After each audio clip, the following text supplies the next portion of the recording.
ద్వితీయోపదేశకాండము 6వ అధ్యాయము 5వ వచనం మనం చూస్తే, పిల్లరా ఇక్కడ వాక్యం ఏమంటుందంటే, మీ పిల్లల పిల్లలకు దీన్ని మీరు ఉపదేశించుడి అని చెప్తున్నాడు. అంటే ప్రియబిడ్డ, ఈరోజు ఒక ప్రశ్న ఏంటో తెలుసా?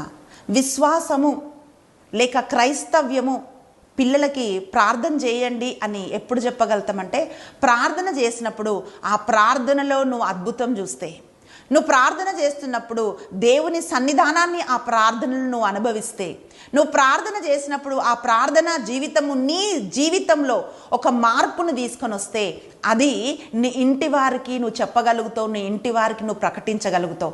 మొదటి సువార్త ఎక్కడ ప్రకటించాలి, మొదటి సేవ ఎక్కడ చేయాలంటే నీ గృహములో నువ్వు చేయాలి. ప్రియబిడ్డ, అందుకే వాక్యం ఏమంటుందంటే, ద్వితీయోపదేశకాండము 4:9 మనం చదివాం కదండి, నీ కుమారులకు నీ మనమళ్లకు నేను నీకేం బోధించానో, నీవు ఏది చూసావో అది నువ్వు తెలియజేయాలి అని చెప్తుంది. పిల్లరా, దేవుడు ఏమంటున్నాడంటే, నువ్వు ఏ సంగతులు చెప్పాలి, నువ్వేం మాట్లాడాలి అని అంటే నీ వయస్సుకు తగ్గట్టు నువ్వు మాట్లాడాలని బైబిల్ చెప్తా ఉంది. అందుకే బైబిల్ ఏమంటుంది తెలుసా?